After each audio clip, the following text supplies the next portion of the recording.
You're listening to the Tech Tools for Teachers podcast, where each week we talk about a free piece or two of technology that you can use in your classroom. I'm your host, Shannon Martin. I'm a middle school teacher, technology coach, and personalized learning coordinator for my district. And I'm her husband / experimental producer, Fuzz Martin. Hello. Nice. Hi. By the way, I'm laughing. I'm like, piece or two. Oh, there's 4 this week. A piece or all of the technology. 27. Yes. Because I can't ever. I was working really hard a couple weeks ago. Okay, so like 3 months ago.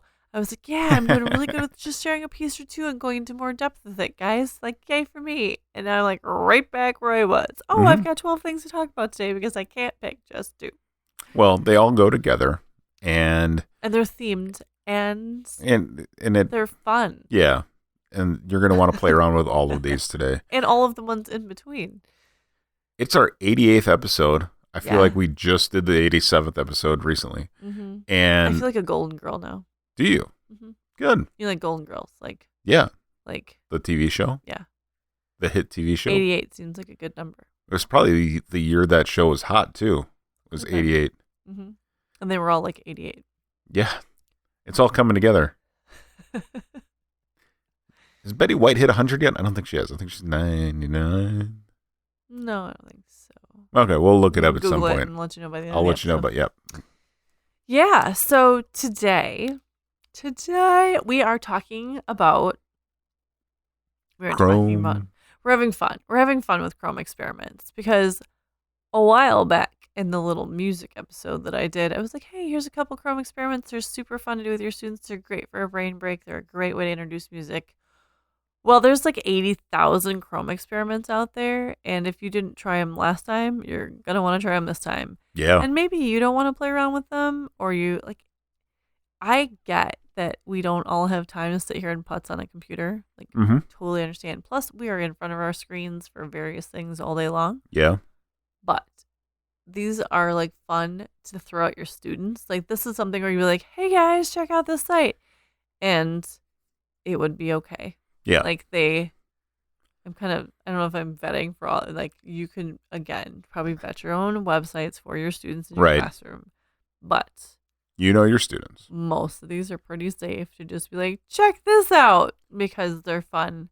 And I looked over your shoulder as you were playing with some of them and they're super awesome. And yes. Yeah. A couple of them I would recommend your students have their headphones on. Oh, yes. It's kind of like every Chrome experiment, they need earbuds or headphones. Yeah. But yeah, and I was going to say, like, April showers bring May flowers. It is April showering like nobody's business this week. And when you're stuck inside because you can't go outside for recess, these are kind of fun. There you go. It's like a little indoor on-screen recess for your students. Yes. And a brain break nonetheless. So, fun with Chrome experiments. And this time around, so Chrome experiments, I guess I should explain. When you go to the Chrome experiment website repository, there's like different categories within Chrome experiments, and then from there's like all the things. So this week I pulled them all from one place, so at least if you start trolling around this section, you'll kind of find the ones I'm talking about. Yeah. Now I picked 4 out of probably 20 to 30 that are in this section. Okay. So we may talk about them again. They're so fun. So we're going to do 20 of them on this episode. No, I chose 4. Okay. I could have chose more. I went with 4. Okay. So I tried to narrow it down to give you a variety of things. Within this category. So the first one is called Play a Kandinsky. Oh, Kandinsky, yeah. So the whole goal, so they take an artist, because these are all themed with Google Arts and Culture. Okay. So they take an artist of some format, and then they change them into, they would say, with the assistance of machine learning, they you create art, or it makes art interactive, or there's just all different things to do. So Play Kandinsky really is where you click a shape And then when you click on that shape, it gives you color and music Okay. that would connect to that shape. Sure.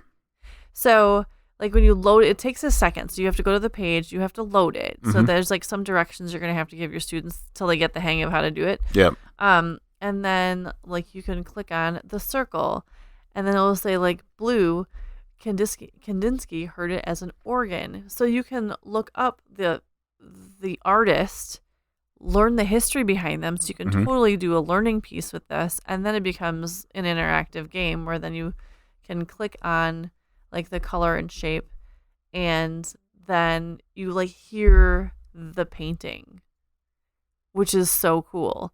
Where you click on different sections of the painting and then you hear the music that the artist would connect with that shape or that section of the painting. Yeah. And so it makes art interactive and it's so cool.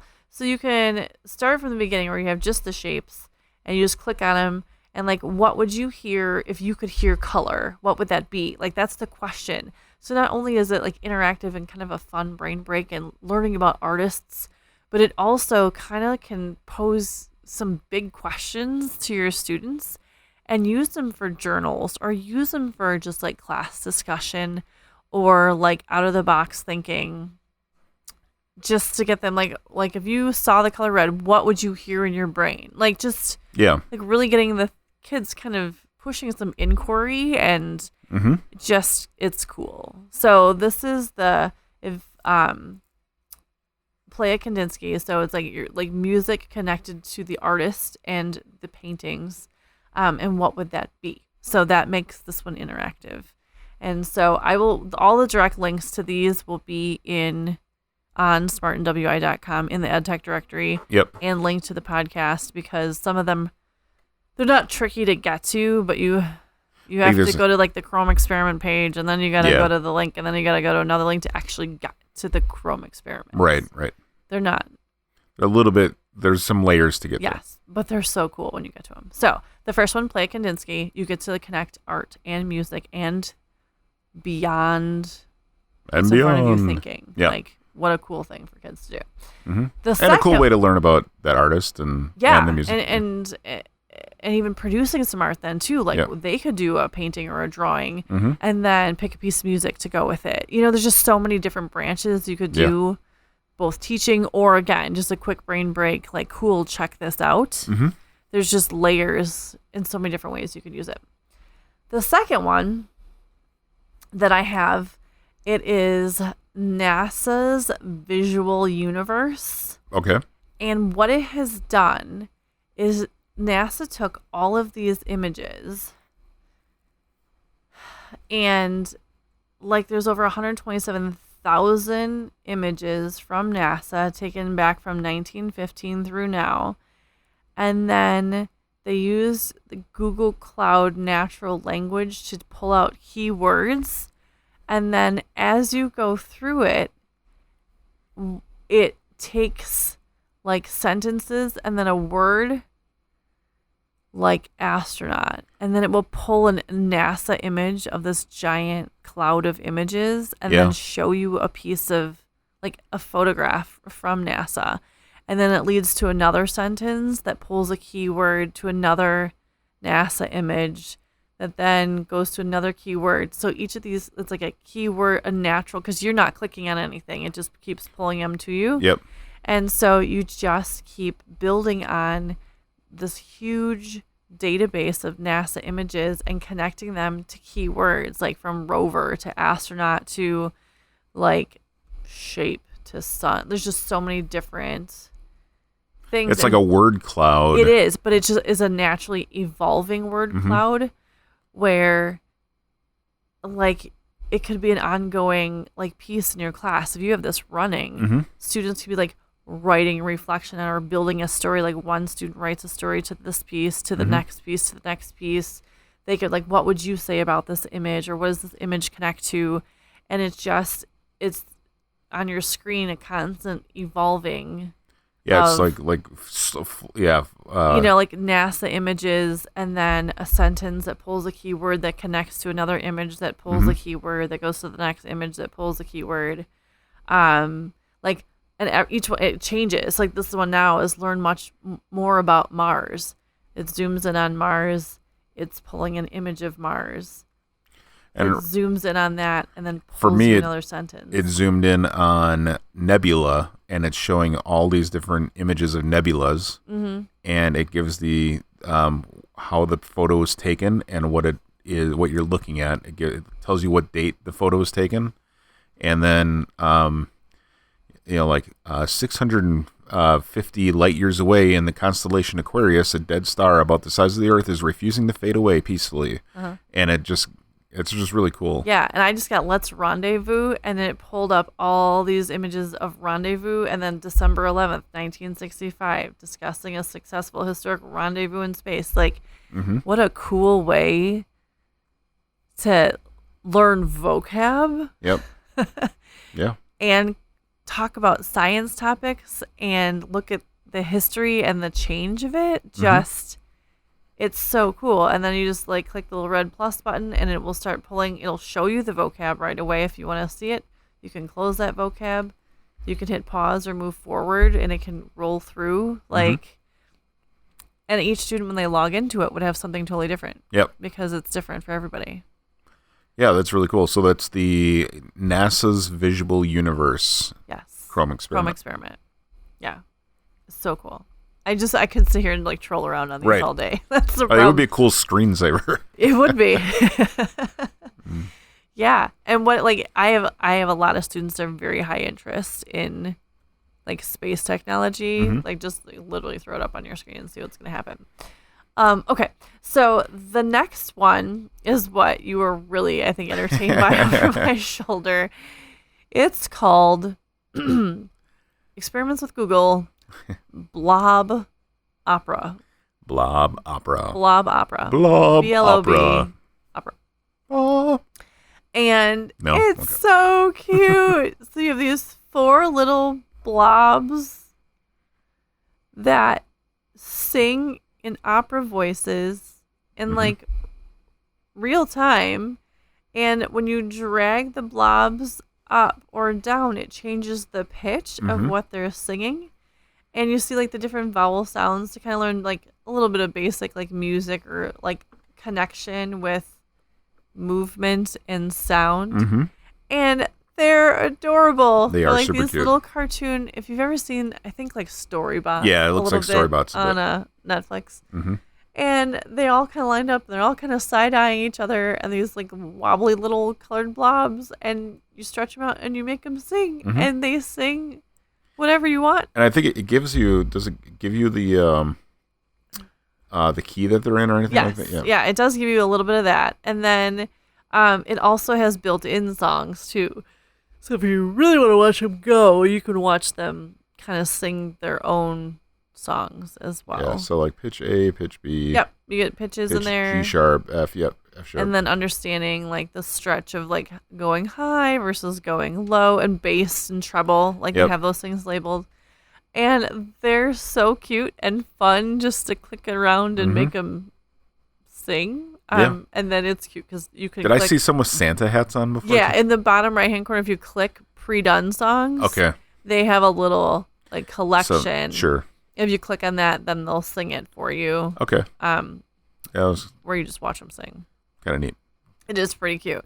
And so again, some music basics, but also just some fun. Yeah, it's like, it's all like done through machine learning and stuff. It's really neat. It's yeah, so cute. So anyway, that one's Blob Opera. And Blob Opera is the coolest name. And they're little blobs that sing opera. Yeah, yes. They're so cute.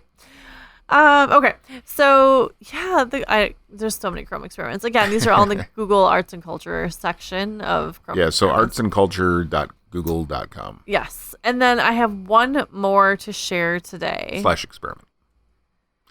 And it is called Puzzle Party. So it's Puzzle Party. experiments.withgoogle.com /puzzle party.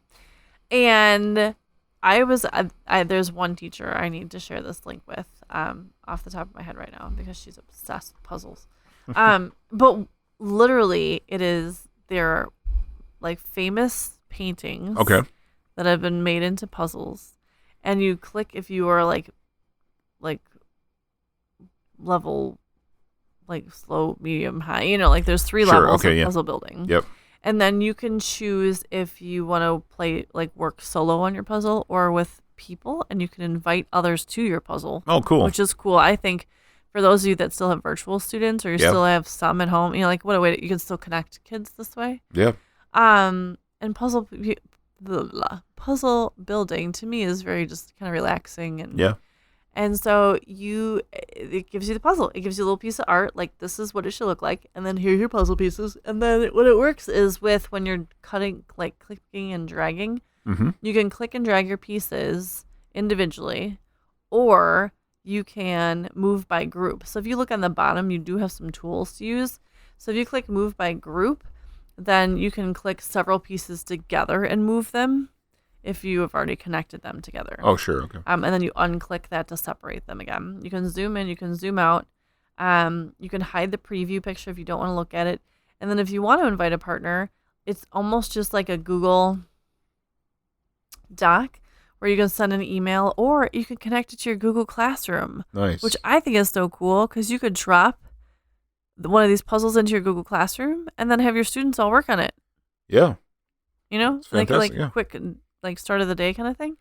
Or like during, again, like an indoor recess, or if you're stuck like brain breaking or study hall or any of that kind of stuff. And they can build puzzles then online of like famous works of art, which I thought was so cool and fun. You're totally building a puzzle right now. I'm building a puzzle, sorry. And like watch you like clicking and smiling as you're doing this. Yeah. Yeah, so Google Arts and Culture Puzzle Party, and it's online puzzles with cool, famous pieces of art, and you can invite others, and it connects to your Google Classroom. I dig it. Yeah. I'm sorry, I'm building a puzzle now, and I'll catch up with you again later. Yeah, so those are my Chrome experiments for today. Some fun little here on episode 88. I thought that, like, there are some fun things you can play around with, from cool NASA images to some art and music. Yeah. To some puzzle building. So, yeah, check them out. I would love to hear how everybody who is all the listeners, how you guys are experimenting with your Google experiments. Yes. They're so much fun. They are fun. Anyway. I do this all night long now. Well, thanks for tuning in. This has been the Tech Tools for Teachers podcast. If you ever have any questions, you can find me on Twitter @SmartNWI, or if you want to get more information, you can find on the links to the technology discussed in this episode. You can go to smartnwi.com, or on Facebook, I am there as well. New episodes each week. Thanks for listening. Go educate and innovate. The ideas and opinions expressed in this podcast and the Smart and WI website are those of the author, Shanna Martin, and not of her employer. Prior to using any of the technologies discussed on this episode, please consult with your employer regulations. This podcast offers no guarantee that these tools will work for you as described, but we sure hope they do. Betty White turned 99 on January 17th, 2021. We'll talk to you again next time on the Tech Tools for Teachers podcast.